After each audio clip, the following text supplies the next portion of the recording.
Morning friends, welcome Insta রান্নাঘর থেকে। আজকে নিয়ে এসেছি চিকেনের একদম কষা কষা। কিভাবে বানাবেন একবার রেসিপিটা দেখে নিন।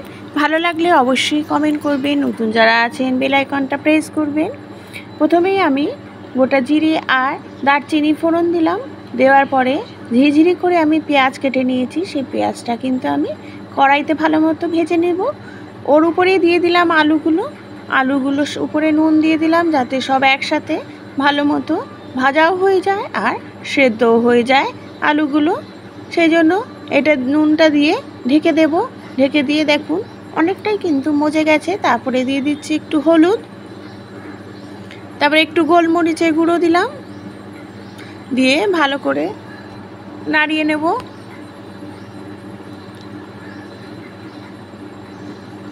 আর মাংসটা কিন্তু আমি ম্যারিনেট করে রেখেছি, পেঁয়াজ আদা রসুন কাঁচা লঙ্কা সেটা দিয়ে ম্যারিনেট করে রেখেছি, সেটা দেখালাম না। পেঁয়াজ আদা রসুন কাঁচা লঙ্কা দিয়ে কিছুক্ষণ ম্যারিনেট করে রাখলে চিকেন কিন্তু খুব তাড়াতাড়ি নরমও হয়, খেতেও টেস্ট হয়। দিয়ে দিলাম জিরে আর ধনের গুঁড়ো, তার সাথে লঙ্কার গুঁড়ো আর একটু ঘি দিয়ে দিচ্ছি। দিয়ে ভালো করে এটা কষিয়ে নেব। একটু টমেটো সস দিলাম, তার সাথে কাঁচা লঙ্কাও দিয়েছি। যেহেতু আমি কষা কষা করব, এটা আমি কিন্তু টমেটো সস দিয়েছি।